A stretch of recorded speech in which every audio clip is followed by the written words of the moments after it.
فلا أقسم بمواقع النجوم وإنه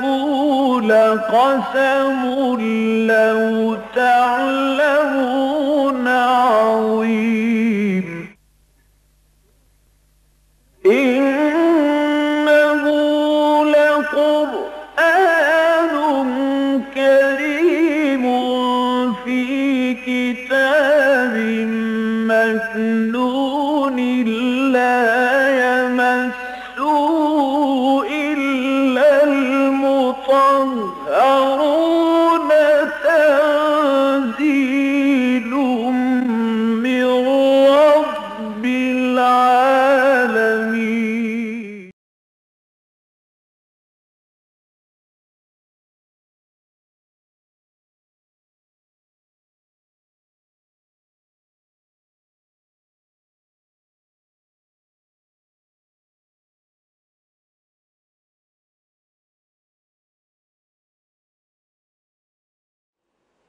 بسم الله الرحمن الرحيم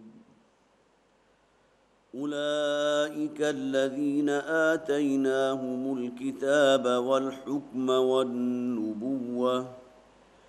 فإن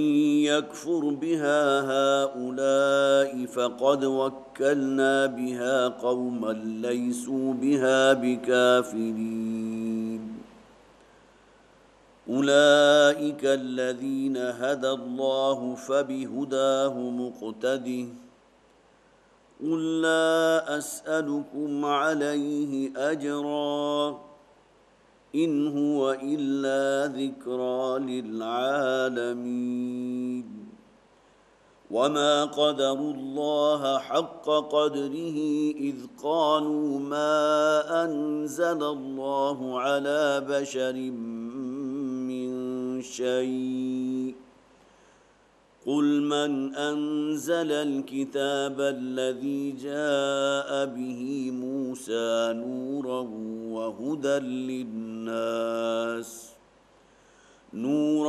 وهدى للناس تجعلونه قراطيس تبدونها وتخفون كثيرا وعلمتم ما لم تعلموا أنتم ولا آباؤكم قل الله ثم ذرهم في خوضهم يلعبون وهذا كتاب أنزلناه مبارك مصدق الذي بين يديه ولتنذر أم القرى ومن حولها والذين يؤمنون بالآخرة يؤمنون به وهم على صلاتهم يحافظون ومن أظلم ممن افترى على الله كذبا أو قال أوحي إلي ولم يوح إليه شيء ومن قال سأنزل مثل ما أنزل الله ولو ترى إذ الظالمون في غمرات الموت والملائكة باسطوا أيديهم أخرجوا أنفسكم اليوم تجزون عذاب الهون بما كنتم تقولون على الله غير الحق وكنتم عن آياته تستكبرون ولقد جئتمونا فرادا كما خلقناكم أول مرة وتركتم ما خولناكم وراء ظهوركم وما نرى معكم شفعاءكم الذين زعمتم أنهم فيكم شركاء لقد تقطع بينكم وضل عنكم ما كنتم تزعمون صدق الله العظيم رب اشرح لي صدري ويسر لي أمري واحلل عقدة من لساني يفقهوا قولي اللهم ألهمنا رشدنا واعذنا من شرور أنفسنا اللهم ألهمنا رشدنا واعذنا من شرور أنفسنا آمین یا رب العالمین۔ اس سورہ مبارکہ کے بارے میں بنیادی باتیں میں کئی بار آپ حضرات کی خدمت میں رکھ چکا ہوں۔ آج صرف گزشتہ رکوع کے حوالے سے ذکر کروں گا کہ گزشتہ رکوع میں جو حصہ ہم نے پڑھا ہے ان میں 3 آیات وہ تھیں کہ جن میں 18 انبیاء اور رسل کا ذکر ہے، اور صرف ذہن میں تازہ کر لیجئے کہ اس کی بڑی گہری مماثلت ہے، مشابہت ہے سورہ حشر کی آخری 3 آیات کے ساتھ، اس لیے کہ بھی وہاں بھی ہمارے سامنے 18 ہی کی تعداد میں اللہ رب العزت کے اسماء الحسنى آتے ہیں، اور وہی 18 کی تعداد ہے انبیاء اور رسول کی کہ جو ان 3 آیات میں ہیں جو اس 10ویں رکوع میں شامل ہیں۔ اور اس کے بعد فرمایا گیا تھا اس رکوع کی جو آخری 2 آیات تھیں، اگرچہ اس کے بارے میں چند باتیں تو میں نے عرض کی تھیں، لیکن خیال یہ ہے کہ ذرا تفصیل سے آج پھر دوبارہ عرض کر دوں کہ ذالک ھدی اللہ یہدی بہ من یشاء من عبادہ، یہ اللہ کی طرف سے ہدایت ہے، اور اللہ تعالیٰ اپنے بندوں میں سے جسے چاہتا ہے ہدایت کے لیے منتخب فرما لیتا ہے، اور ظاہر ہے کہ اس ہدایت کے لیے منتخب کیے ہوئے والوں میں تمام پر سب سے بڑھ کر جو ہے وہ معاملہ نبی اکرم صلی اللہ علیہ وسلم اور اس کے بعد تمام انبیاء اور رسول کا ہے۔ تو گویا کہ جن کے اسماء گرامی اوپر آ چکے ہیں یہ اللہ تعالیٰ کا انتخاب ہے، اللہ تعالیٰ نے انہیں مبعوث فرمایا ہے، منتخب فرمایا ہے سلسلہ رشت و ہدایت کے لیے۔ وَلَوْ أَشْرَكُوا لَحَبِطَ عَنْهُمْ مَا كَانُوا يَعْمَلُونَ، اگر کہیں بفرض محال ان میں سے کسی نے شرک کیا ہوتا، ظاہر ہے کہ جس کا کہیں کوئی امکان نہیں ہے کہ اللہ کا نبی اور رسول اس کے بارے میں کہیں ذہن میں یہ بات آ جائے کہ اس کے اندر کہیں کوئی مشرکانہ عقائد ہیں۔ حضرت ابراہیم علیہ السلام کا ذکر ہم نے پڑھا تھا کہ انہوں نے ستارے کو دیکھا، انہوں نے چاند کو دیکھا، سورج کو دیکھا، لیکن یہ کہ وہاں یہ شے مراد نہیں ہے کہ انہوں نے یہ کہا کہ یہ میرا رب ہے، معاذ اللہ، بلکہ اتمام حجت ہے۔ یہ اصل میں مولانا اصلاحی رحمۃ اللہ علیہ کے وہ الفاظ میں نے آپ کو سنائے تھے، یہ یہاں معاملہ اتمام حجت ہے دعوت کے اعتبار سے، گویا کہ یہ کہ جنہیں تم نے اپنا معبود قرار دے رکھا ہے، یہ ستارے ہیں، یہ چاند ہیں، یہ سورج ہیں، یہ تو خود مجبور محض ہیں، کسی کے حکم میں بڑی سختی کے ساتھ جکڑے ہوئے، اور تم یہ سمجھتے ہو کہ ان کے سامنے تم اپنی حاجت روائی کے لیے دہائی دو گے، یہ تمہاری حاجت پوری کریں گے، اور پھر وہ بت کے جن کو تم اپنے ہاتھوں سے تراشتے ہو۔ گویا کہ ایک منطقی جو ہے ربط اس میں شامل ہے کہ اگر کہیں ان رسولوں میں سے بھی کسی کے اندر یہ کہیں مشرکانہ عقائد میں سے کوئی شے پیدا ہو جاتی، لَحَبِطَ عَنْهُمْ مَا كَانُوا يَعْمَلُونَ، تو جو کچھ ان کے اعمال تھے وہ تمام کے تمام عقارت قرار دے دیے جاتے۔ أُولَٰئِكَ الَّذِينَ آتَيْنَاهُمُ الْكِتَابَ وَالْحُكْمَ وَالنُّبُوَّةَ، یہی وہ لوگ ہیں جنہیں ہم نے کتاب بھی عطا کی تھی، شریعت بھی، اور پھر یہ کہ حکمت سے نوازا تھا، اور پھر نبوت بھی عطا کی تھی۔ فَإِن يَكْفُرْ بِهَا هَؤُلَاءِ فَقَدْ وَكَّلْنَا بِهَا قَوْمًا لَيْسُوا بِهَا بِكَافِرِينَ، اور اگر اے رسول صلی اللہ علیہ وسلم یہ مکہ والے آپ کا انکار کر چکے ہیں، اس دعوت کو رد کر چکے ہیں، اس کلام اللہ کے بارے میں عجیب و غریب باتیں کر رہے ہیں جو اگلی آیات میں آج کا جو ہمارا درس ہے اس میں ہمارے سامنے آ جائیں گی، تو آپ اس میں چندہ جو ہیں کسی حزن کے اندر، کسی ملال کے اندر مبتلا نہ ہوں، بلکہ اللہ تعالیٰ نے تو فیصلہ کر لیا ہے، ایک اور قوم کو اللہ نے تیار کر رکھا ہے کہ جو آپ کی قدر افزائی کریں گے، جو اللہ کے اس کلام کی قدر افزائی کرنے والے ہیں۔ تو فَإِن يَكْفُرْ بِهَا هَؤُلَاءِ، اگر یہ لوگ مکہ والے اگر اس کا انکار کر چکے ہیں، فَقَدْ وَكَّلْنَا بِهَا قَوْمًا لَيْسُوا بِهَا بِكَافِرِينَ، تو ہم نے تو گویا کہ منتخب کر لیا ہے، مقرر کر دیا ہے ایک ایسی قوم کو کہ جو اس قرآن کی ناشکری نہیں کریں گے، اس کا انکار نہیں کریں گے۔ یہاں صرف ذہن میں تازہ کر لیجئے، میں نے عرض کیا تھا اگرچہ بنیادی طور پر پچھلی مرتبہ بھی، کہ نبی اکرم صلی اللہ علیہ وسلم کی یہ دعوت و تبلیغ کے مختلف مراحل ہیں۔ شروع میں تو معاملہ صرف یہ تھا کہ جسے کہا جاتا ہے کہ مشت خاک سمجھا گیا، کوئی تمسخر ہے، استہزاء ہے، دیوانہ کہہ دیا گیا، پاگل کہہ دیا گیا، مجنون کہہ دیا گیا، ساحر کہا گیا۔ لیکن یہ کہ جب دیکھا کہ یہ ہماری جو ہیں، جو بھی ہمارے ہتھ کنڈے ہیں، یہ آڑے نہیں آ رہے، دعوت تو پھیل رہی ہے، تو اس کے بعد پھر دوسرا دور آیا تھا ٹیمپٹیشن کا، کہ کسی طرح لالچ دی جائے۔ بڑے سے بڑے جو ہے اپنی طرف سے، جسے آپ کہیں گے کہ بہت بڑی آفرز وہ لے کر آئے تھے کہ اگر آپ اشارہ کریں تو فلاں خاندان کی انتہائی حسین عورت سے ہم آپ کا نکاح کرا دیتے ہیں۔ اگرچہ ہم نے آج تک کسی کو اپنا بادشاہ تسلیم نہیں کیا، لیکن ہم آپ کو اپنا بادشاہ ماننے کو بھی تیار ہیں۔ آپ کے قدموں میں جو ہے روپے پیسے کی اور درہم و دینار کے ہم جو ہے ڈھیر جمع کر دیں گے، لیکن یہ کہ آپ یہ ہمارے ان معبودوں کے بارے میں غلط بات نہ کہیے۔ وَدُّوا لَوْ تُدْهِنُ فَيُدْهِنُونَ، قرآن کہتا ہے یہ چاہتے ہیں اے نبی صلی اللہ علیہ وسلم کہ آپ ذرا نرمی اختیار کریں تو یہ بھی نرم پڑ جائیں گے۔ لیکن جب دیکھا کہ ان کا یہ ہتھ کنڈا بھی جو ہے کام نہیں آیا، تو اب پھر وہ پرسیکیوشن ہوئے، جو اب گویا کہ شروع ہوا ہے سن 4، 5، 6 اور اس کے بعد آگے چل رہا ہے۔ شدید ترین تعذیب، تشدد، کہ کسی طرح ان میں سے کوئی بھی ایسا ہو کہ جو واپس اپنے آبائی دین کی طرف پلٹ جائے۔ لیکن یہ کہ بہرحال یہ اللہ تعالیٰ کی طرف سے ایسی ایک ثابت قدمی تھی کہ جو اہل ایمان کو عطا کر دی گئی تھی کہ کوئی ایک مثال بھی ایسی نہیں ہے کہ واپس اپنے آبائی دین کی طرف پلٹا۔ اب یہ تمام اسالیب تھے، تمام ہتھ کنڈے تھے کہ وہ آزما چکے۔ لیکن یہ کہ اب جس دور میں یہ سورہ مبارکہ نازل ہوئی ہے، میں نے عرض کیا تھا سن 11 یا 12، اب گویا کہ اتمام حجت ہو چکا ہے۔ اب اس قوم میں سے، مکہ کے رہنے والوں میں سے شاید کوئی ایک بھی باقی ایسا نہیں بچا کہ جو آگے بڑھ کر ایمان لے آئے گا۔ لہٰذا ان آیات کے نزول میں گویا کہ یہ تمام پس منظر اپنے سامنے رکھیے کہ اب اتمام حجت جو ہے اپنی آخری حد تک پہنچ چکا ہے۔ دوسری طرف حضور کے اپنے ذہن میں خیال آیا بھی تو طائف کی طرف جانے کا آیا۔ سن 10 نبوی ہیں، شوال سن 10 نبوی، جس میں حضور نے طائف کا سفر کیا، اور یہ تقریباً آپ کے علم میں ہے، اب تو اگرچہ رستے بہت ہی کارپیٹڈ ہیں، لیکن یہ کہ بہرحال جب کوئی شاہراہ نہیں تھی، صرف پگڈنڈیاں تھیں اور سنگلاخ زمین تھی اور نوکیلے پتھر تھے، ان پر سے گزرتے ہوئے پیدل حضور نے سفر کیا ہے۔ مکے سے لے کے طائف تک کا تقریباً 120 کلومیٹر کا سفر ہے، اور آپ کے ساتھ اور کوئی نہیں تھا سوائے حضرت زید ابن حارثہ کے رضی اللہ تعالیٰ عنہ، جو آپ کے غلام تھے۔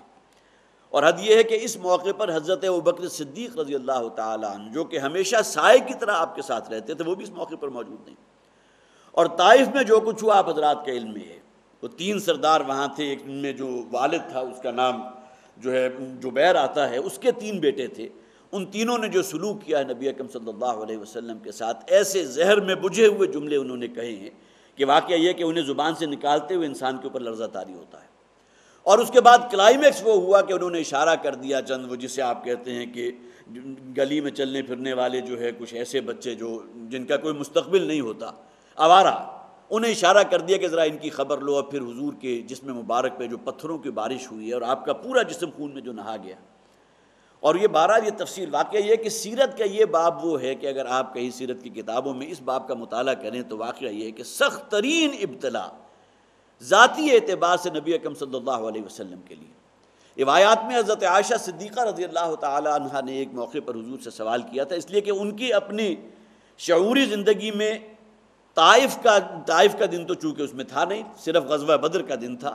لہٰذا انہوں نے حضور سے سوال کیا کہ غزوہ احد کے دن کے حوالے سے کہ کیا اس سے زیادہ سخت بھی دن کوئی آپ کی زندگی میں آیا؟ تو حضور نے کہا ہاں، طائف کا دن مجھ پر اس احد کے دن سے بھی کئی سخت تھا، کئی گنا سخت تھا۔ تو گویا کہ یہ بھی اس حوالے سے اپنے ذہن میں رکھیے کہ حضور مایوس ہو کر تشریف لے کر گئے ہیں تو طائف گئے ہیں اپنے ذہن سے جو آپ نے فیصلہ کیا، اس لیے کہ اب مکہ کے رہنے والوں میں کہیں کوئی امید باقی نہیں رہی کہ ان میں کوئی سعید روح موجود ہے کہ جو ایمان لے آئے گی۔ اور واپسی حضور کی جو ہوئی ہے، آپ میں سے بہت سے حضرات کے علم میں واقعہ ہوگا، اس لیے کہ حضور نے 3 افراد ہیں جن کے سامنے جن کے حضرت زید کے ذریعے پیغام بھجوایا کہ مجھے اپنی امان میں لے لو۔ اخنس ابن شریق، اس نے انکار کر دیا۔ ایک اور شخص تھا، اس کی طرف حضور نے حضرت زید کو بھیجا کہ اسے کہو کہ مجھے اپنی پناہ میں لے کر مکہ میں داخل ہو۔ لیکن یہ کہ مطعم بن عدی تھا ایک شخص کے جس کے 5 بیٹے تھے، اس نے اس پیغام کو قبول کر لیا، ایکسیپٹ کر لیا، اور پھر وہ بیت اللہ میں گیا ہے اور اعلان تمام لوگوں کے سامنے اپنے بیٹوں کے ساتھ ہتھیار سجا کر آیا اور کہا کہ تمام لوگ گواہ رہو کہ میں نے محمد کو اپنی پناہ میں لیا صلی اللہ علیہ وسلم۔ اس کے بعد وہ مکہ سے باہر گیا اور حضور کو اپنی پناہ میں لے کر مکہ میں داخل ہوا ہے۔ اب یہ وہ کیفیت ہے، وہ حالات ہیں جن کو آپ اپنے ذہن میں رکھیے۔ اور انہی کا مطعم بن عدی کے بیٹے، اس کا انتقال ہو گیا، لیکن غزوہ بدر کے موقع پر جب وہ اسیران ہیں 70 کی تعداد میں، یہی مکہ والے تھے کہ جنہیں قیدی بنایا گیا تھا، جو اس لشکر کے ساتھ تھے جو مشرکین کی طرف سے آیا تھا۔ تو جبیر نام کا شخص ہے کہ جو مطعم بن عدی کا بیٹا ہے، وہ حضور کے پاس آیا اور آ کر سفارش کی، اس لیے کہ اس کے بھی چند رشتہ دار ان قیدیوں میں شامل تھے۔ تو حضور نے مطعم کے احسان کو اس درجے اس وقت بھی آپ کے ذہن پر تھا کہ حضور کی زبان سے الفاظ نکلے کہ اگر آج مطعم زندہ ہوتا اور وہ مجھے کہتا تو میں ان تمام قیدیوں کو رہا کر دیتا۔ گویا کہ اس وقت کے جب کہ مکہ والوں میں سے کسی نے حامی نہیں بھری تھی حضور کو امان دینے کی، صرف ایک شخص تھا مطعم بن عدی کے جو اپنی امان میں لے کر حضور پر آیا۔ اب یہ ذہن میں رکھیے کہ سن 10 کا واقعہ یہ ہے، طائف کا سفر۔ سن 11 میں اللہ تعالیٰ کی طرف سے وہ کھڑکی کھول دی گئی، بیعت عقبہ اولیٰ۔ 6 افراد ہیں، بعض روایات ایسی ہیں احادیث کی جس میں 7 افراد کے باقاعدہ نام موجود ہیں، اوس و خزرج کے مسلمان کہ جو حضور کی خدمت میں حاضر ہوئے اور آ کر اسلام قبول کر لیا، اس لیے کہ ان کے کانوں میں وہ باتیں پہنچ چکی تھیں جو یہودی قبائل وہاں موجود تھے مدینے کے ارد گرد کہ آخری نبوت اور رسالت کا ظہور ہونے والا ہے۔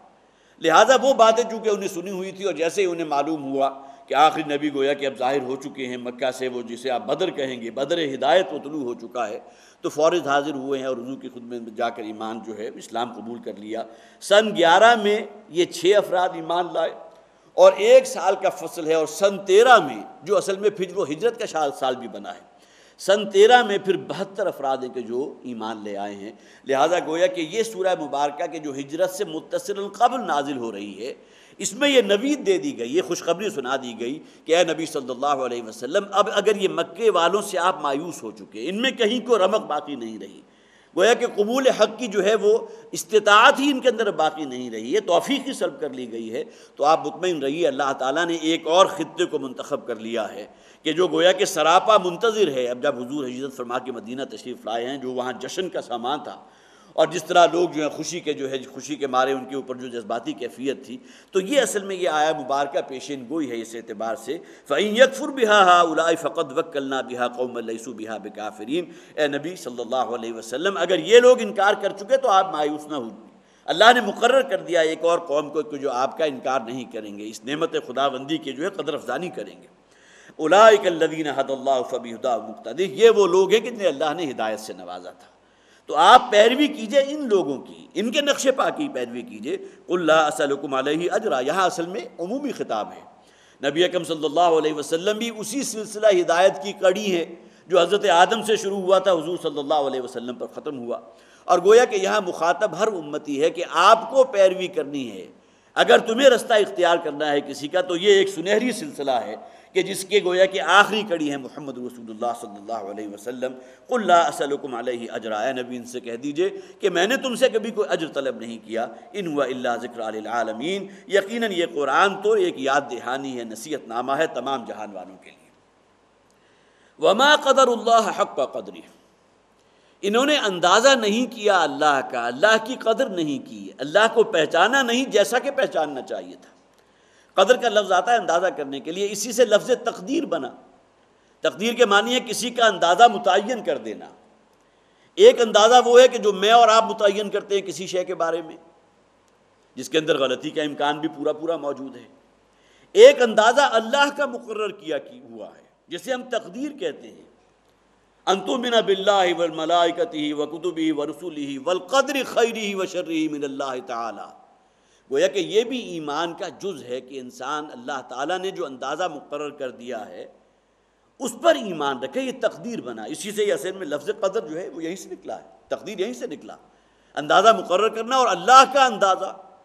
ما قدر اللہ حق قدری، انہوں نے اللہ کا اندازہ ہی نہیں کیا، اللہ کی قدر ہی نہیں کی، اللہ کو پہچان ہی نہیں سکے جیسا کہ اسے پہچاننا چاہیے تھا۔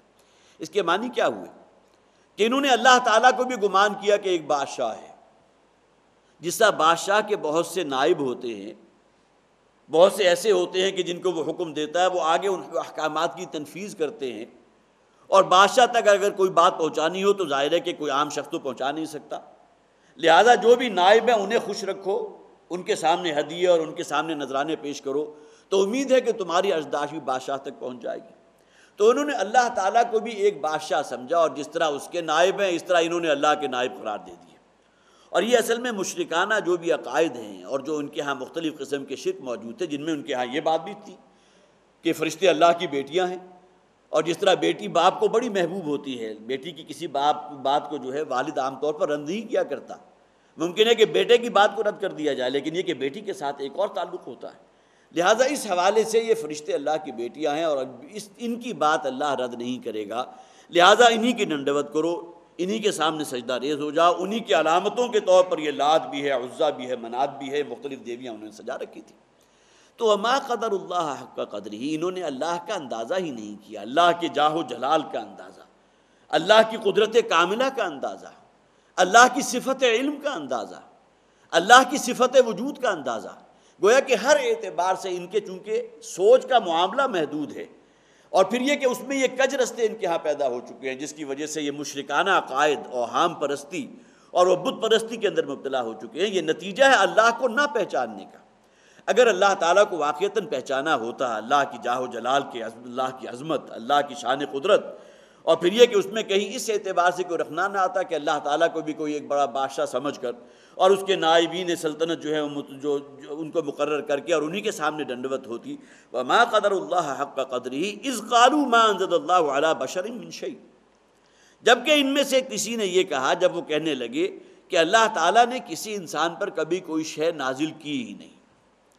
اب یہ وہ ہے کہ جسے ہم کہیں گے کہ رسالت کا چٹا انکار، جس طرح آخرت کا چٹا انکار، اس کا ذکر بھی قرآن میں 2 سے زائد مقامات پر موجود ہے۔ ان ہی الا حیاتنا الدنیا نموت ونحیا وما یہلکنا الا الدہر، ہم کسی آخرت کے ماننے والے نہیں ہیں، یہ جو کچھ بھی ہے دنیا کی زندگی ہے، یہ نقد ہے، اسی پر ایمان رکھو، اسی کے لیے محنت کرو، اسی کے لیے جد و جہد کرو۔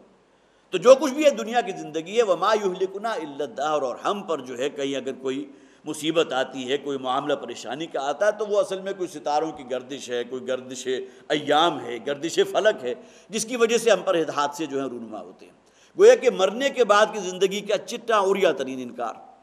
یہی معاملہ آخرت کے بارے میں بھی، یہی معاملہ سے رسالت کے بارے میں ان کے الفاظ موجود ہیں۔ ما انزل اللہ علی بشر من شیء، اللہ تعالیٰ نے کسی انسان پر کبھی کوئی شے نازل نہیں کی۔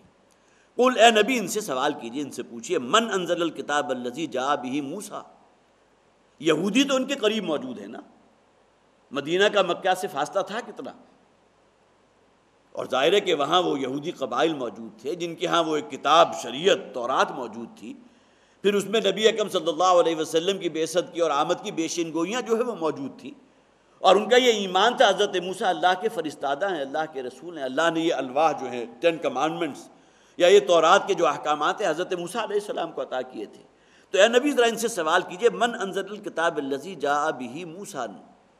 کہ کس نے نازل کی تھی وہ کتاب کے جو موسیٰ لے کر آئے تھے؟ تم جو چٹا انکار کر رہے ہو کہ اللہ نے کبھی کسی بندے پر کوئی کتاب نازل نہیں کی، تو ذرا ان یہودیوں سے پوچھئے کہ کس نے وہ کتاب نازل کی تھی۔ وہ کتاب کیا تھی؟ نورا وہدی للناس، جو روشنی تھی، رہنمائی تھی۔ ظاہر ہے قرآن بھی تو نور ہے نا، ہدی للمتقین بھی ہے، ہدی للناس بھی ہے۔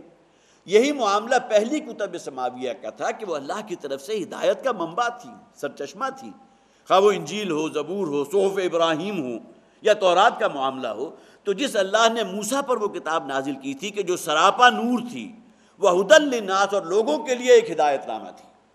ظاہر ہے اللہ تعالیٰ جو ہے خود تو حکم نہیں دے گا بندوں کو، وہ اپنے کسی رسول کو بھیجے گا، اس کے پاس جو ہے اللہ تعالیٰ اس پر کوئی کتاب نازل فرمائے گا، وہی نازل ہوگی، اور وہ وہی اور وہ کتاب لوگوں کے سامنے آئے گی جس میں اللہ کی ہدایت موجود ہے۔ تجعلونہ قراطیس، اس کو تم نے ورق کر دیا۔ اب یہاں خاص طور پر نوٹ کیجئے، قرطاس کی جمع ہے قراطیس، اور قرطاس کہتے ہیں صفحے کو۔ تورات اس زمانے میں بھی جس طرح یہ قرآن ما بین الدفتین، 2 جلدوں کے مابین ایک کتاب کی شکل میں تورات موجود نہیں تھی، بلکہ تورات کی شریعت کے وہ احکامات کے جو ان کے نزدیک بڑے سخت تھے، جن کی زد میں خود ان کے اپنے علماء آتے تھے، ان کی اپنی پبلک اور عوام آتے تھے، وہ سخت احکامات کو انہوں نے لپیٹ کر جو ہے کہیں جو ہے وہ مدفون کر دیا تھا، وہ چھپا کر رکھتے تھے، اور جس میں صرف وعظ و تبلیغ ہے، بالکل بڑی اچھی باتیں ہیں، وعظ و نصیحت ہے، پند و نصائح ہیں، وہ احکامات جو ہیں وہ کھلے بندوں لوگوں کے اندر بانٹتے پھرتے تھے، اور وہ اوراق ان کے پاس محفوظ رہتے تھے۔ لہٰذا صحیح احادیث موجود ہے کہ مختلف مواقع پر ایسا ہوا، خاص طور پر حضرت عمر رضی اللہ تعالیٰ عنہ، بخاری کی روایت موجود ہے، ایک موقع پر ان کے ہاتھ میں، ظاہر ہے کہ مکہ میں رہتے ہوئے تو ممکن نہیں تھا، مدنی زندگی کا واقعہ ہے کہ ان کے ہاتھ کہیں تورات کے کچھ اوراق آ گئے، وہ حضور کی خدمت میں حاضر ہوئے اور ان اوراق کو اور ممکن ہے کہ اس وقت حضور اکیلے موجود نہ ہوں، بلکہ یہ کہ اور بھی بہت سے صحابہ موجود ہوں۔ انہیں خیال نہیں ہوا کہ جب میں ان کو پڑھوں گا تو حضور کیا طرز عمل کیا ہوگا، رد عمل کیا ہوگا۔ وہ کھڑے ہو گئے اور ان تورات کے جو اوراق تھے جو ان کے ہاتھ لگے تھے، کسی یہودی نے دیے یا کسی اور ذریعے سے ان تک پہنچے، لیکن روایات اس بات پر جو ہے متفق ہیں کہ تورات کے ان اوراق کی جو ہے حضرت عمر رضی اللہ تعالیٰ عنہ نے تلاوت شروع کر دی۔ اب جب انہوں نے گویا کہ کچھ حصہ اس کا مکمل کر لیا تو صحابہ نے میں سے بعض نے انہیں توجہ دلائی کہ بس کرو۔ اب انہوں نے جو اپنی نظر اٹھا کر دیکھا حضور کی طرف تو حضور کے چہرے پر بڑے جو ہے شدید غصے کے آثار تھے۔ فوراً ایک جو جسے آپ ترانے کے الفاظ کہیں گے، بہت ہی خوبصورت الفاظ ہیں وہ، رضیت باللہ ربا وبمحمد رسولا وبالاسلام دینا، یہ الفاظ وہ بار بار دہرانے لگے کہ میں تو راضی ہوں اس بات پر کہ اللہ میرا رب ہے، محمد اللہ کے رسول ہیں، اور اسلام ہے دین حق، میرا اطمینان ہے، مجھے انشراح صدر حاصل ہے اس حقیقت پر۔ گویا کہ اگر ان اوراق کو میں پڑھ رہا ہوں تو اس میں کہیں میرے ذہن میں یہ بات نہیں ہے کہ یہ اصل میں گویا کہ میں قرآن کی کہیں کسی درجے میں جو ہے وہ معاملہ تحقیر کا کر رہا ہوں، یا نبی اکرم صلی اللہ علیہ وسلم کا معاملہ معاذ اللہ اس اعتبار سے جو مقام ہونا چاہیے اس سے کسی درجے میں گرا رہا ہوں، بلکہ رضیت باللہ ربا وبمحمد رسولا وبالاسلام دینا، بار بار یہ الفاظ دہراتے رہے تاکہ کہ نبی اکرم صلی اللہ علیہ وسلم کے چہرے پر جو غصے کے آثار تھے وہ ختم ہو گئے۔ اب یہ انداز بھی آپ کو ملے گا، وہ اوراق گویا کہ منتشی شکل میں وہاں اس معاشرے کے اندر موجود تھے، اور ان میں سے بھی خاص طور پر ان اوراق کو کہ جس میں شریعت کے سخت احکامات تھے، جن کی زد میں ان کے علماء اور عوام آتے تھے، انہوں نے چھپا کر رکھا تھا، جس کا ذکر قرآن میں موجود ہے۔ اور اسی نوعیت کا ایک واقعہ ہے کہ جب ایک یہودی شخص جو شادی شدہ تھا اس نے زنا کیا تھا ایک عورت سے جو بھی شادی شدہ تھی، اور پھر یہ کہ وہ مقدمہ انہیں معلوم تھا کہ اگر ہم نے اپنے علماء کے سامنے مقدمہ رکھا تو وہ تو رجم کی سزا دے دیں گے، لہذا وہ مقدمہ لے کر حضور کی خدمت میں حاضر ہوئے کہ دیکھیے ہمارا یہ معاملہ ہو گیا ہے، وہ بڑے خاندان کا وہ شخص ہے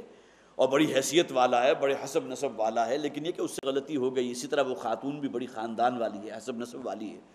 لہذا کوئی آپ کی شریعت اس ضمن میں کیا کہتی ہے؟ تو حضور نے اپنی شریعت کی بات نہیں کی، انہیں کہا تورات لے کر آؤ۔ اس موقع پر وہ مجبور ہو کر تورات کا وہ حصہ بھی لائے کہ جس میں وہ شرعیہ حکم موجود تھا، اور حضور نے اس کو پڑھوانا شروع کیا، اور جب وہ آیت یا وہ تورات کی وہ ورس آ گئی کہ جہاں شادی شدہ شخص جس نے زنا کیا ہو اس کے لیے رجم کی سزا تھی، تو حضور نے کہہ دیا کہ یہی فتویٰ میرا بھی ہے، یہی دین کا حکم ہے، لہذا ان دونوں کو رجم کیا گیا۔ تو معلوم ہوا کہ وہ بھی اوراق اس موقع پر موجود تھے جو چھپے ہوئے تھے، جنہیں حضور نے زبردستی نکلوایا۔ تو یہاں فرمایا گیا تجعلونہ قراطیس، جس کو تم نے ورق کر رکھا ہے، جس کے حصے بکھرے کر دیے،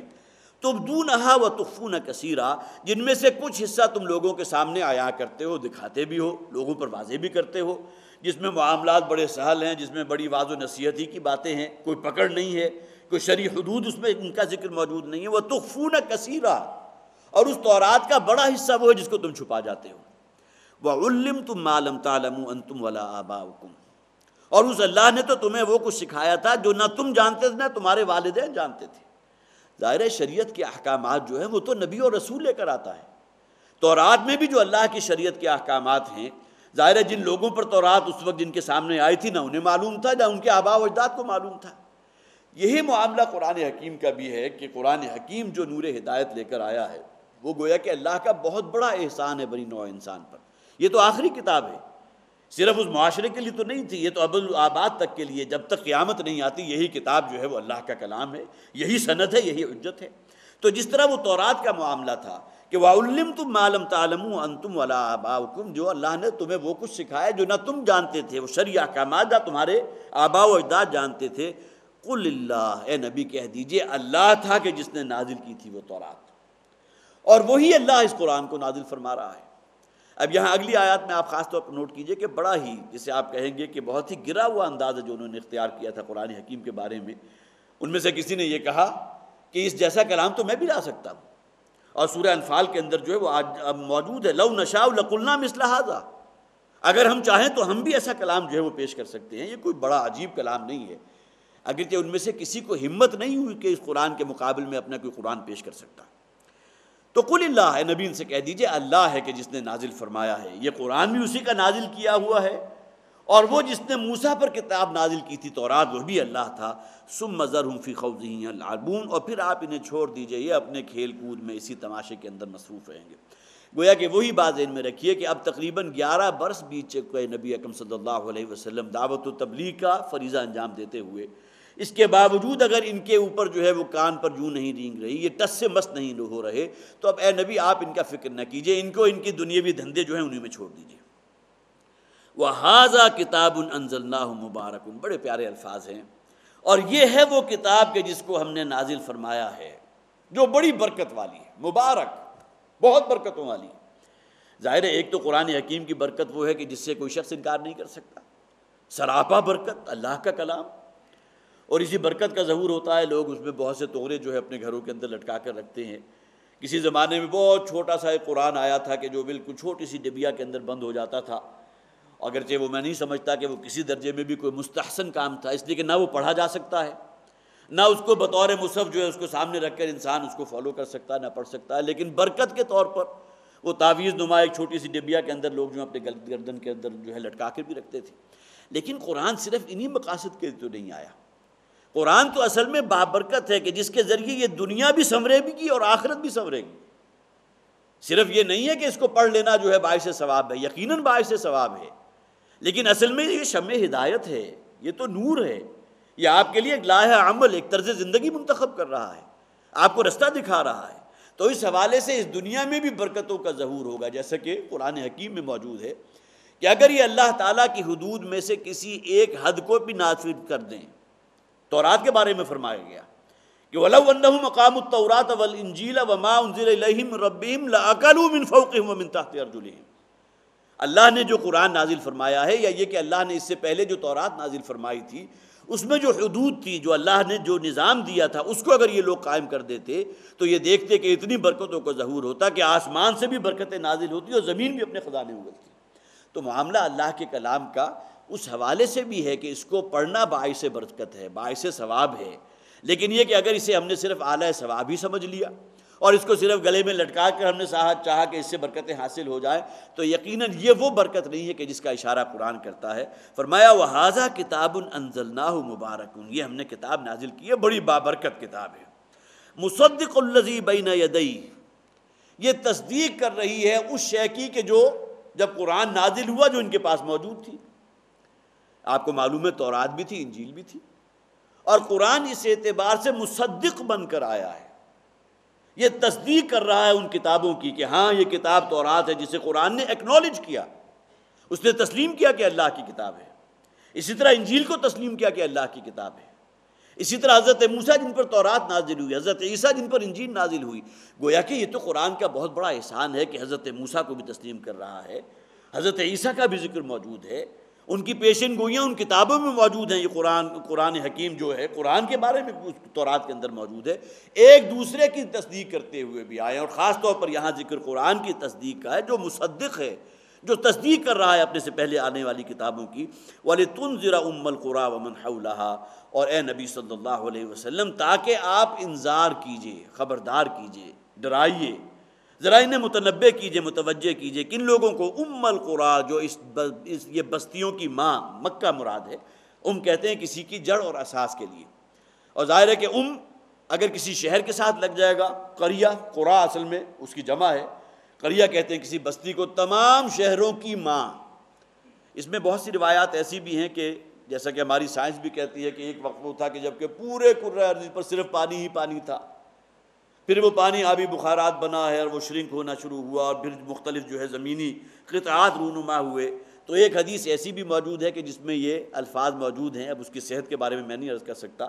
تفسیر کا مطالعہ کر رہا تھا تو وہاں وہ چیز مجھے ملی کہ سب سے پہلے اس زمین پر جو شے نمایاں ہوئی تھی وہ مکہ کی سرزمین تھی،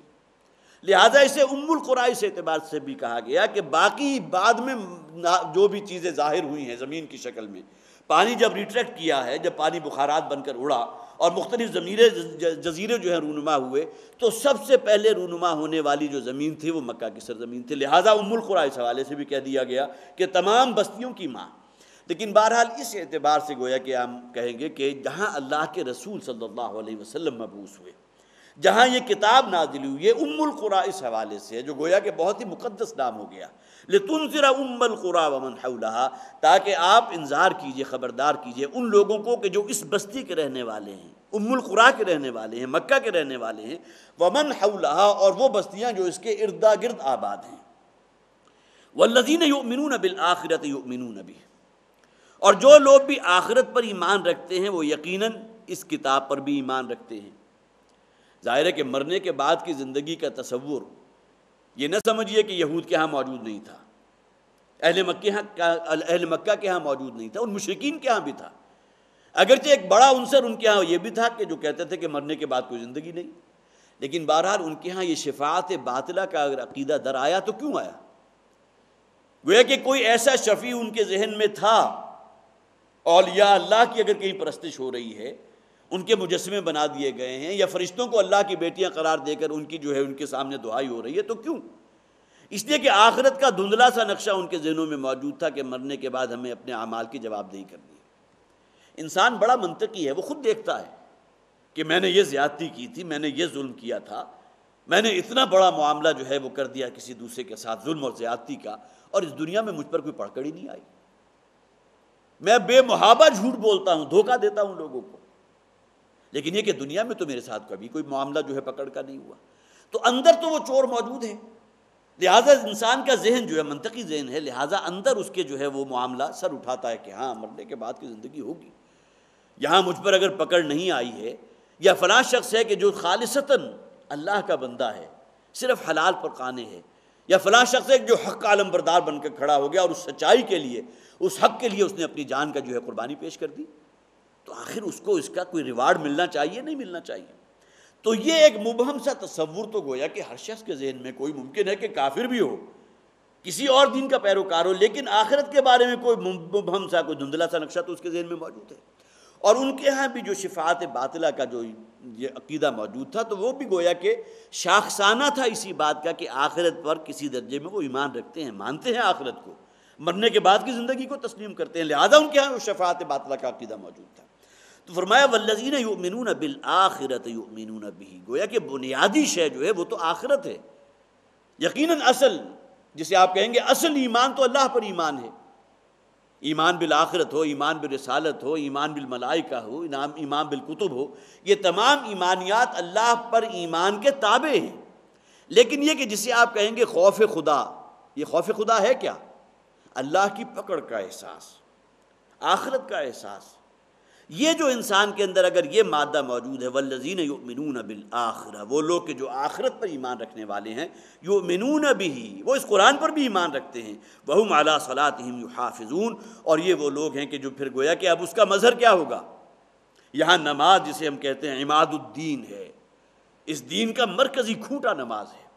تو لہٰذا فوراً بعد ذکر کیا گیا وہم علی صلاتہم یحافظون، اور وہ اپنی نمازوں کی محافظت کرنے والے ہیں۔ دیکھیے نگہبانی کرنے والے،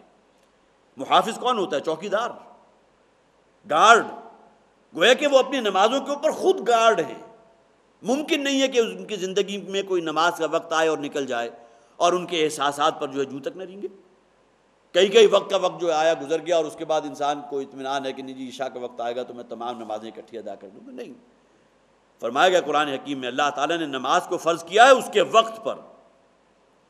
ان الصلاۃ کانت علی المؤمنین کتابا موقوتا، موقوت، وقت کے مطابق۔ یہ الگ بات ہے کہ کسی بہت ہی شرعی عذر کی وجہ سے اگر وہ وقت نکل گیا تو قضا نماز بھی ادا کی جا سکتی ہے، لیکن اقامت صلاۃ جسے خاص طور پر یہاں کہا گیا محافظ صلاۃ، والذین هم علی صلاتہم یحافظون، وہ لوگ کہ جو اپنی نمازوں پر گارڈ ہیں، اپنی نمازوں کی محافظت کرنے والے ہیں۔ ومن اظلم ممن افترى علی اللہ کذبا، اور اس شخص سے بڑھ کر ظالم اور کون ہوگا جو اولاً تو اللہ پر جھوٹ باندھے۔ یہاں 3 قسم کی افتراء پردازیاں جن کا ذکر کیا گیا اس ایک آیت میں۔ اللہ پر جھوٹ کیا ہے؟ یہ کلام اللہ کا نہیں ہے، اس سے بڑھ کر بڑا جھوٹ ہوگا کہ اللہ کے کلام کو رد کر دیا، یہ کیا کہ یہ اللہ کا کلام ہے ہی نہیں۔ یہ تو معلوم ہوتا ہے کہ کسی نے سکھا دیا ہے محمد کو صلی اللہ علیہ وسلم، کوئی جن قابو کیا ہوا ہے جو بہت اعلیٰ درجے کا کلام جو ہے، بہت ہی شاعرانہ انداز بھی ہے اس میں، بڑا جاہ و جلال بھی ہے اس کلام کے اندر، وہ کہیں رات کے تخلیے میں جو ہے آتا ہے اور کچھ باتیں جو ہے وہ پہنچا دیتا ہے محمد تک صلی اللہ علیہ وسلم، اور صبح بیان کر دیتے ہیں کہ اللہ نے مجھ پر نازل کی۔ یہ سب سے جسے آپ کہیں گے گھناونا ترین جرم، اللہ پر جھوٹ باندھ دینا۔ اور یہی معاملہ گویا کہ مشرکانہ عقائد کے ضمن میں بھی آ گیا۔ کسی کو منسوب کر دینا اللہ کی طرف کہ اللہ کا بیٹا ہے، فرشتے اللہ کی بیٹیاں ہیں، حضرت مسیح حضرت عزیر اللہ کے بیٹے تھے، اس سے بڑھ کر کوئی جرم ہو سکتا ہے؟ تو امن اظلم، اس سے بڑھ کر ظالم اور کون شخص ہوگا ممن افترا علی اللہ کذبا، جو اللہ پر جھوٹ باندھ رہا ہو، افترا پردازی کر رہا ہو۔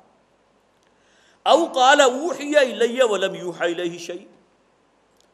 یا وہ شخص یہ کہے کہ مجھ پر بھی اللہ نے وحی نازل کی ہے درا حال کہ اس پر کوئی وحی نازل نہیں ہوئی۔ یہ بھی گویا کہ انتہائی ظالم شخص ہوگا، انتہائی گناہ گار،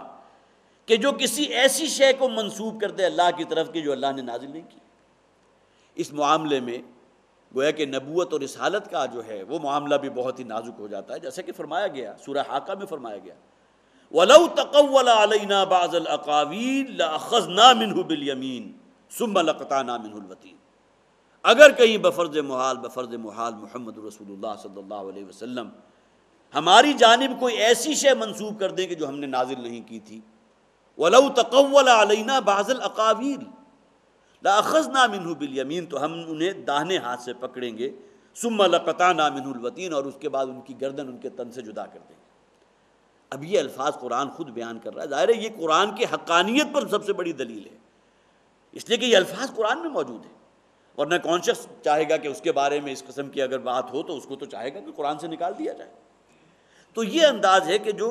وہ شخص بھی بہت بڑا ظالم ہے کہ جو کہے کسی ایسی شے کی نسبت اوحی الی ولم یوحى الیہ شیء کہ مجھ پر یہ نازل کیا گیا درا حال کہ وہ شے اس پر نازل نہیں کی گئی تھی۔ ومن قال سانزل مثل ما انزل اللہ، اور تیسرے درجے میں وہ شخص کے جو یہ کہے کہ میں بھی اتار کر لا سکتا ہوں اسی طرح جس طرح اللہ تعالیٰ نے اتارا، گویا کہ میں بھی ایسا کلام وضع کر سکتا ہوں، مجھے بھی قدرت حاصل ہے کہ میں ایسا کلام پیش کر سکتا ہوں، قرآن جیسا کلام جیسا اللہ نے نازل کیا محمد پر صلی اللہ علیہ وسلم۔ یہ تین کیٹیگریز ہیں، لیکن درمیان میں جو ایک خاص طور پر آیا اس میں گویا کہ پیشگی طور پر جو جعلی نبوت کے دعوے دار کھڑے ہو گئے تھے، جن کا سب سے بڑا مظہر جو تھا مسیلمہ کذاب تھا، جس کے ساتھ پھر جنگ بھی ہوئی حضرت ابوبکر صدیق رضی اللہ تعالیٰ عنہ کے دور خلافت میں، اور متعدد مسلمان جو ہیں اس میں شہید ہوئے ہیں، بالآخر اس شخص کو بھی قتل کر دیا گیا، وہ بھی گویا کہ جہنم واصل ہوا۔ تو وہ جو جھوٹے نبوت کے دعوے دار قرآن حکیم میں تو بہرحال اس اعتبار سے یہ الفاظ موجود ہیں گویا کہ پیشن گوئی، لیکن یہ کہ نبی اکرم صلی اللہ علیہ وسلم نے، بخاری کی روایت موجود ہے کہ آپ نے فرمایا کہ میرے اور قیامت کے مابین 30 کی تعداد میں کذابین قریبا من 30، 30 یا اس سے لگ بھگ، اس سے زائد یا اس سے کچھ کم ایسے ہوں گے کہ جو جھوٹی نبوت کا دعویٰ کریں گے، اور ان میں سے کئی تو وہ تھے جو نبی اکرم صلی اللہ علیہ وسلم کے اس دنیا سے وصال پا جانے کے فوراً بعد جو ہے کھڑے ہو گئے، جس کی سب سے بڑی مثال جیسا کہ میں نے عرض کیا مسیلمہ کذاب ہے، اس کے علاوہ بھی کئی اور کا ذکر موجود ہے۔ گویا کہ انہوں نے کہا کہ یہ تو بڑی اچھی بات ہے، اگر حضور کو صلی اللہ علیہ وسلم غلبہ ملا ہے اور انہوں نے نبوت کا دعویٰ کیا تھا اور آخر آپ کو بھی جان لیوا ساتھی مل گئے، تو کیوں نہ اسی رستے کو، اسی ٹریک کو ہم بھی اختیار کریں، ہم بھی نبوت کا دعویٰ کرتے ہیں، ہمیں بھی جانسار مل جائیں گے، ہمیں بھی ساتھی مل جائیں گے، اور ہمیں بھی اسی طرح غلبہ حاصل ہو جائے گا جیسا کہ محمد رسول اللہ صلی اللہ علیہ وسلم کو حاصل ہوا تھا۔ تو گویا کہ یہ وشفل تھنکنگ ان لوگوں کے ذہنوں کے اندر تھی کہ جو ان کے عملاً ان کے سامنے آئیں، اور وہ پھر مدعی نبوت بن کر جو ہے وہ کھڑے ہو گئے۔ تو یہاں 3 اعتبارات سے کہا گیا اس سے بڑھ کر ظلم اور کوئی نہیں ہو سکتا۔ اولاً تو اللہ پر جھوٹ باندھ دینا، اللہ کے ساتھ شرک کرنا، اس قرآن کو اللہ کا کلام جو ہے قرار نہ دینا، بلکہ یہ کہ محمد کا اپنا کلام ہے صلی اللہ علیہ وسلم۔ دوسرا یہ کہ یہ کہنا کسی ایسی شے کے بارے میں کہ جو اس پر نازل ہوئی کہ یہ اللہ نے مجھ پر نازل کی، اور تیسرا یہ کہ یہ کہا جائے کہ ایسا کلام تو میں بھی پیش کر سکتا ہوں، درحال کہ آپ کا علم میں ہے کہ یہ ان کا دعویٰ صرف دعویٰ ہی رہا، عملاً اس پر ایک قدم بھی آگے نہیں بڑھ سکے۔ کوئی ایک مثال بھی ایسی نہیں ہے کہ قرآن کے مقابلے میں انہوں نے کوئی کلام پیش کیا۔ سب سے پہلے تو قرآن نے یہ ادعا کیا تھا نا کہ اس قرآن جیسا کوئی قرآن نازل کر کے دکھا دو، معجزہ تو یہی ہے۔ نبی اکرم صلی اللہ علیہ وسلم کو جہاں اور بعض حصی معجزات بھی دیے گئے تھے، بہت سی کرامات کا ظہور ہوا، لیکن یہ کہ جس شے کو حضور نے بطور چیلنج پیش کیا تھا قوم کے سامنے وہ تو قرآن تھی۔ تو فرمایا گیا کہ اس جیسا قرآن لا سکتے ہو تو لے آپ، اگر نہیں لا سکتے فاتو بعشر سور، تو قرآن کی 10 صورتوں جیسی، آخری پارے کی 10 چھوٹی چھوٹی صورتیں ہیں، کتنا حصہ ہوگا؟ 2 یا 3 اور آخر کے اندر وہ ختم ہو جائیں گی، تو 10 صورتیں چھوٹی چھوٹی لے آؤ قرآن جیسی. اگر وہ بھی نہیں لا سکتے تو کم سے کم فاتو بسورۃ من مثلہ وادعوا شہداءکم ان کنتم صادقین. اپنے تمام مددگاروں کو، اپنے تمام جو جھوٹے جنہیں تم نے اپنا خدا قرار دے رکھا ہے، ان تمام کو اکٹھا کر لو. وادعوا شہداءکم، اور پھر کوشش کر مل جل کر کوشش کرو کہ اس کلام جیسا کوئی کلام لے آؤ یا ایک صورت ہی لے آؤ، تو نہیں لا سکو گے. تو یہ تو وہ چیلنج ہے کہ جو گویا کہ قرآن حکیم کا بالکل آخر تک قائم رہا، اور کوئی ایک بھی مثال ایسی نہیں ہے کہ کسی نے عملاً پیش قدمی کی ہو. وَلَوْ تَرَىٰ إِذِ الظَّالِمُونَ فِي غَمَرَاتِ الْمَوْتِ، اور کاش کہ تم دیکھو اس وقت کو کہ جب کہ یہ ظالم، ظاہر ہے یہاں ظلم سے مراد وہ 3 کیٹیگریز کے لوگ ہیں، لیکن ظاہر ہے کہ اس کا عمومی اگر آپ ایک اسلوب لیں گے تو ہر وہ شخص کے جو زیادتی کا مرتکب ہوتا ہے وہ ظالم ہے. اگرچہ نبی اکرم صلی اللہ علیہ وسلم نے ایک موقع پر فرمایا تھا جبکہ وہ آیت مبارکہ نازل ہوئی تھی، فَأَيُّ الْفَرِيقَيْنِ أَحَقُّ بِالْأَمْنِ إِن كُنتُمْ تَعْلَمُونَ الَّذِينَ آمَنُوا وَلَمْ يَلْبَسُوا إِيمَانَهُمْ بِظُلْمٍ. وہ لوگ کہ جو ایمان لائے اور اس کے بعد اپنے دامن ایمان کو کسی ظلم سے آلودہ نہیں کیا، وہ لوگ ہیں کہ جو حقیقتاً امن کے مستحق ہیں. تو صحابہ نے فرمایا تھا، وہ گھبرا اٹھے تھے. حضور نے فرمایا یا رسول اللہ اینا لم یظلم نفسہ، اے اللہ کے رسول ہم میں سے کون شخص ہوگا جس نے کبھی کسی پر ظلم نہ کیا. اپنی جانوں پر انسان ظلم کرتا ہے، اپنے ساتھ زیادتی کرتا ہے، کوئی گناہ کر رہا ہے تو اپنے ساتھ ظلم کا مرتکب ہو رہا ہے. تو حضور نے فرمایا تم نے سورہ لقمان کی وہ آیت نہیں پڑھی، ان الشرک لظلم عظیم، کہ سب سے بڑا ظلم جو ہے وہ تو شرک ہے. لہٰذا اس آیت مبارکہ میں گویا کہ ایمان کے ساتھ جس ظلم کا لفظ آیا وہ شرک کا معاملہ تھا. تو لہٰذا یہاں جو فرمایا گیا اذ الظالمون فی غمرات الموت، اولاً تو مراد یہی لوگ ہیں، لیکن یہ کہ ہر وہ شخص کے جو شرک کی نجاست میں مبتلا ہے، خواہ وہ عقیدے کا شرک ہو، خواہ خفی ترین شرک ہو جسے ہم شرک عمل کہیں گے، جس پر انسان اکثر اوقات مطلع نہیں ہوتا کہ میں نے کوئی مشرکانہ عمل کیا ہے، خواہ وہ شرک ہو. وَلَوْ تَرَىٰ إِذِ الظَّالِمُونَ فِي غَمَرَاتِ الْمَوْتِ، جب ان لوگوں کے اوپر وہ موت کی سختی اور موت کی جو سکرات ہیں ان کے اوپر جو ہے ان کا معاملہ ہوگا. وَالْمَلَائِكَةُ بَاسِطُو أَيْدِيهِمْ، اور فرشتے ہوں گے کہ جو ان کے سامنے کھڑے ہوں گے اور اپنے ہاتھ ان کی طرف بڑھائے ہوئے ہوں گے. اخرجوا انفسکم، نکالو اپنی جانیں. اب یہ وہ کیفیت ہے جسے مختلف احادیث میں بھی ہم پر واضح کیا گیا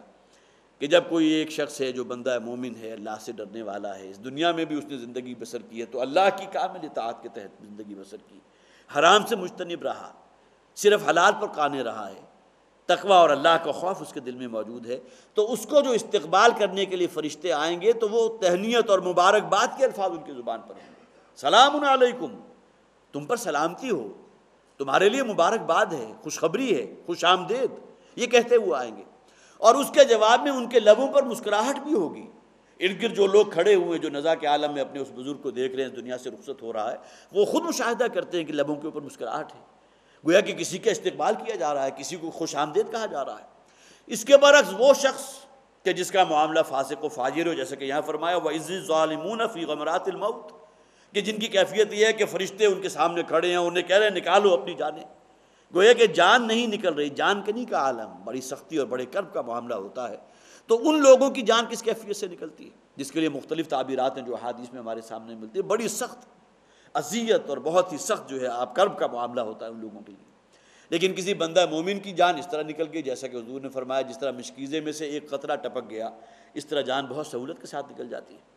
تو ان لوگوں کی کیفیت مرتے وقت کی کیفیت ہے وَلَوْ تَرَىٰ إِذِ الظَّالِمُونَ فِي غَمَرَاتِ الْمَوْتِ وَالْمَلَائِكَةُ بَاسِطُو أَيْدِيهِمْ، اور فرشتے ہوں گے کہ جو اپنے ہاتھ ان کی طرف بڑھائے ہوئے ہوں گے. اخرجوا انفسکم، کہ نکالو اپنی جانیں. اليوم تجزون عذاب الہون بما کنتم تقولون علی اللہ غیر الحق، آج تمہیں جزا میں دیا جا رہا ہے، بدلہ دیا جا رہا ہے وہ عذاب کے جو انتہائی ذلت والا ہے. یہاں بھی نوٹ کیجئے ان کا اس دنیا سے مقاطعہ ہو رہا ہے، نزا کا عالم ہے، لیکن ساتھ ہی انہیں خوشخبری سنا دی گئی ہے آخرت کے عذاب کی. اور گویا کہ وہ شروع ہو جائے گا عین اسی وقت. اس کا مرحلہ اول وہ بھی ہوگا کہ وہ جان کنی کی کیفیت اور جس میں ان کی جان نکلی ہے جو سخت ہی تعذیب اور کرب کا معاملہ ہے. اور اس کے بعد عالم برزخ میں ان کے ساتھ جو کچھ بیتے گا، جس کے بارے میں حضور نے فرمایا اگرچہ یہ قبر جو ہے تم اوپر چلتے پھرتے ہو، تمہیں بڑی ٹھنڈی نظر آتی ہے، لیکن تمہیں معلوم نہیں اس کے اندر جو صاحب قبر ہے اس کے ساتھ کیا کیفیت ہے. ممکن ہے کہ جہنم کی ایک کھڑکی ان کے لیے کھول دی جائے، اگرچہ اس کی تپش تم باہر محسوس نہیں کرو گے، لیکن یہ کہ وہ کہ جو صاحب قبر اس وقت اندر موجود ہے اس کی کیفیت کا تو تم اندازہ نہیں کر سکتے۔ لہٰذا صحیح حدیث میں یہ بات موجود ہے کہ اللہ تعالیٰ اس قبر کو جنت کے باغیچوں میں سے ایک باغیچے یا جہنم کے گڑھوں میں سے ایک گڑھے کی شکل میں تبدیل فرما دیتا ہے۔ اور قرآن میں فرمایا گیا کہ ان لوگوں کے ارواحوں کو جو ہے سجین میں رکھ دیا جاتا ہے، جو پتہ نہیں کس قسم کا معاملہ ہے، بلکہ میں نے وہ حدیث بھی آپ کو سنائی تھی کہ بہت ہی بدبودار اور انتہائی کھردرے کپڑے کے اندر جو ان کے ارواح کو لپیٹ کر، جس طرح کی انتہائی غلیظ اور نجاست والی شے کو آپ دور پھینک دیتے ہیں، اس طرح ان کی ارواح کو غلیظ اور بدبودار کپڑے میں پھینک کر جو ہے ان کو دور سجین میں پھینک دیا جائے گا۔ یہ تمام کیفیت ان پر رہے گی الی یوم القیامہ، قیامت تک کے لیے۔ اب کتنا عرصہ درمیان میں ہے، ان میں ان کی جو کیفیت ہے اس میں یہاں اشارہ فرما دیا گیا، اسی موقع پر وہ فرشتے کہہ دیں گے الیوم تجزون عذاب الہون بما کنتم تقولون علی اللہ غیر الحق، آج تمہیں بدلہ دیا جا رہا ہے اس انتہائی ذلت والے عذاب کا کہ جو تم کہتے رہے اللہ تعالیٰ کے اوپر، اللہ پر ایسی باتیں منسوب کرتے رہے جو غیر الحق، جو ناحق تھی، وکنتم عن آیاتہ تستکبرون، اور تم اس کی آیات سے استکبار کرتے رہے، بجائے اس کے کہ اللہ کے بندے ہونے کے ناطے اس کی فرما برداری اختیار کرتے، اس کے لیے شکر گزاری کے جذبات ہمارے اندر موجود ہوتے۔ وہ شکر باللسان بھی ہے، شکر بالقلب بھی ہے، شکر بالجوارح بھی ہے، پوری شخصیت اللہ کے سامنے جھکی ہوتی، بلکہ تمہارے اندر استکبار پیدا ہو گیا، آیات ربانی سے استکبار۔ بات سمجھ میں آتی ہے؟ انسان اللہ کا حکم کیوں رد کرتا ہے؟ کیوں پسے پش ڈالتا ہے؟ شریعت کو جانتے بوجھتے کیوں رد کر رہا ہے، پاؤں تلے روند رہا ہے؟ کیوں؟ اس لیے کہ اندر وہ انانیت ہے، میں اللہ سے بڑھ کر ہوں، اللہ کا حکم قابل عمل ہی نہیں۔ جیسا کہ آج کل آپ کو معلوم ہے، آپ کا میڈیا بھی جس طرح جو ان تمام خرافات اور حفوات کو پھیلا رہا ہے، ہمارے اسلاف سے سلسلہ منقطع کرنے کے لیے جو تدابیر ہو رہے ہیں، مختلف دانشور حضرات اسلامی دانشور کا لبادہ اوڑھ کر جو کچھ آ کر پھیلا رہے ہیں، اور وہ جو چلی آ رہی تھی جن میں جہاں کہیں کوئی اختلاف نہیں، اس کے بارے میں جو ہے کنفیوژن لوگوں کے اندر پیدا کی جا رہی ہے۔ کیوں؟ یہ اصلاً تو اگرچہ آپ کہہ سکتے ہیں کہ پیچھے امریکن ایجنڈا ہے کہ جو ان کی پشت پر ہے، لیکن اصل شے انسان کے اپنے اندر انانیت ہے کہ آج جو میں سمجھا مجھ سے پہلے تو کوئی سمجھا ہی نہیں تھا۔ دور صحابہ گیا، دور تابعین گیا، تبع تابعین گیا، وہ ائمہ اربعہ جو ہیں وہ بھی گزر گئے، ان کی سمجھ میں بھی یہ بات نہیں آئی۔ آج جس حقیقت تک میں پہنچا ہوں، گویا کہ ہمارے اسلاف تو کودن تھے، انہیں تو عقل تھی نہیں۔ عام طور پر کہہ دیا جاتا ہے کیسی غیر منطقی بات کی فلاں امام نے۔ اب یہ جو تحقیر کا انداز ہے، کہنے کو تو صرف یہ دو الفاظ ہیں جو آپ کی زبان سے نکل گئے، لیکن اصل میں جو ایک نوخیز ذہن ہے اس کو آپ نے کاٹ دیا اپنے اسلاف سے۔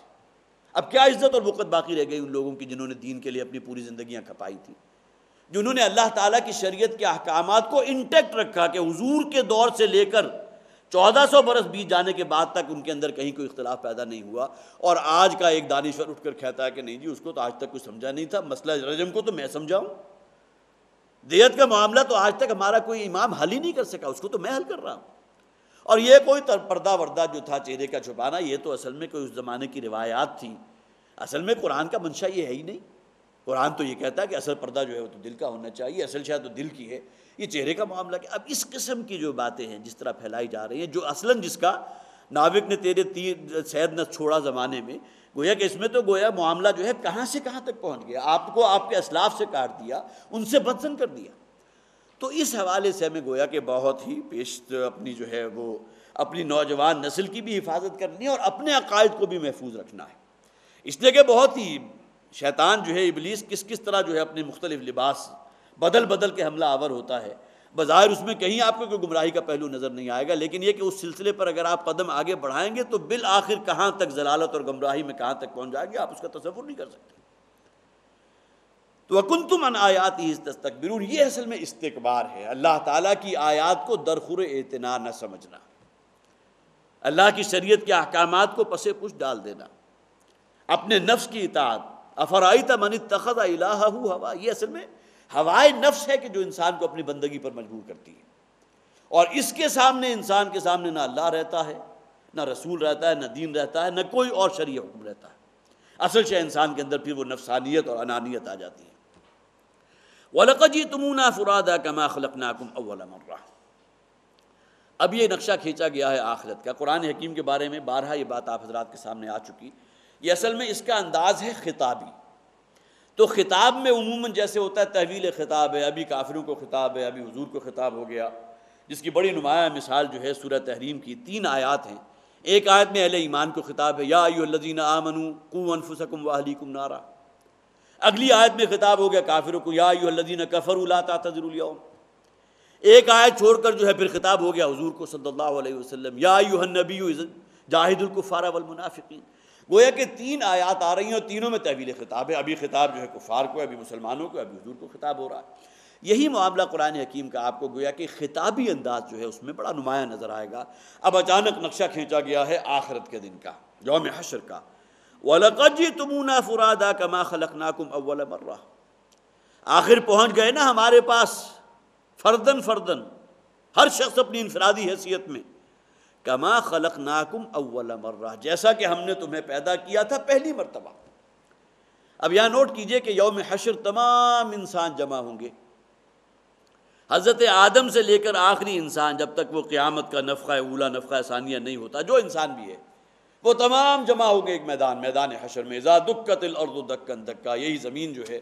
معلوم ہوتا ہے یہ برس زمین، یہ قصہ زمین جو ہے یہی ہوگا۔ اسی کو قرآن کہتا ہے اسے کوٹ کوٹ کر بالکل چپٹا چٹیل میدان بنا دیا جائے گا۔ تو فرمایا گیا تم ہمارے پاس آ گئے ہو بالکل اسی طرح جس طرح ہم نے تمہیں پہلی مرتبہ پیدا کیا تھا۔ یہاں یہ پہلی مرتبہ کا پیدا کیا جانا کیا ہے؟ جبکہ اللہ تعالیٰ نے تمام انسانوں کی ارواح کو پیدا کیا تھا، اور ایک کلمہ کن تھا جس کا ظہور ہوا، اور حضرت آدم سے لے کر آخری انسان تک کی تمام ارواح وجود میں آ گئیں۔ یہ مرحلہ اول ہے، اور گویا کہ اسی کا ایک آپ ریپلیکا سمجھیے کہ وہ پیش ہوگا اس دن، قیامت کے دن، کہ حضرت آدم سے لے کر اور آخری انسان تک کے تمام انسان بھی اسی طرح موجود ہوں گے جس طرح مرحلہ اول میں تمام انسانوں کی روحیں موجود تھیں۔ الستُ بربکم قالوا بلی، جس کا ذکر قرآن میں موجود ہے کہ اللہ تعالیٰ نے ان ارواح سے مخاطب ہو کر فرمایا تھا کہ میں تمہارا رب نہیں ہوں؟ تو سب نے کہا قالوا بلی، کیوں نہیں ہے پروردگار، تو ہمارا رب ہے، تو ہی ہمارا رب ہے، تو نے ہمیں پیدا کیا ہے۔ تو لقد جئتمونا فرادا، لیکن یہاں فرادا کے لفظ کو نوٹ کیجئے، وقت ختم ہو گیا، انشاءاللہ اگلی مرتبہ اس آیت پر ہم مزید گفتگو کریں گے۔ لیکن یہ کہ یوم حشر کا نقشہ کھینچا گیا کہ یہ بڑے بڑے ظالم اور سرکش جو آج کیا کچھ نہیں کہہ رہے، اللہ پر کیسے کیسے جھوٹ باندھ رہے ہیں، کس کس اعتبار سے نبی اکرم صلی اللہ علیہ وسلم کی تصحیح کر رہے ہیں، اس سب کے بعد یہ تمام کے تمام جو ہے بالآخر اس دنیا میں تو جو مہلت عمر تھی اسے بتا گئے، اور اس دنیا میں سے بھی بہت سے لوگ وہ تھے کہ جو انتہائی ذلت کی موت کا شکار ہوئے۔ ابو لہب کی مثال ہے، ابو جہل کی مثال ہے۔ ٹاپ کی لیڈرشپ جو تھی ان پر اللہ تعالیٰ کے عذاب کا کوڑا اس انداز میں برسا تھا کہ یوم بدر جو ہے ان کے لاشیں اس میدان بدر میں موجود تھے، اور آخرت میں جو کچھ ان کے ساتھ ہونے والا ہے، وَفِي الْآخِرَةِ عَذَابٌ عَلِيمٌ، بڑا دردناک عذاب جن کا سابقہ پیش آنے والا ہے، وہ تو ان کا منتظر ہے ہی۔ اب گویا کہ وہ نقشہ کھینچ دیا گیا کہ آج یہ تمام مجرم یہاں موجود ہیں، گویا کہ جنہوں نے جس نبی کے ساتھ جو ہے معاملہ کیا تھا مخالفت کا، اور جن 3 کیٹیگریز کا ذکر اوپر آ چکا ہے وہ طبقہ بھی اس میں موجود ہے۔ کسی رسول کو، نبی کو اللہ کا بیٹا قرار دینے والے بھی موجود ہیں، مشرکانہ اوہام پرستی والے تمام لوگ بھی موجود ہیں، اور ان میں سے ایک ایک شخص اللہ کے حضور حاضر ہوا ہے اپنی انفرادی حیثیت میں۔ کس اعتبار سے، اس پر انشاءاللہ اگلی مرتبہ گفتگو ہوگی۔ اللہ تعالی ہمیں قرآن حکیم کو سمجھنے کی اور اس پر عمل کرنے کی توفیق عطا فرمائے۔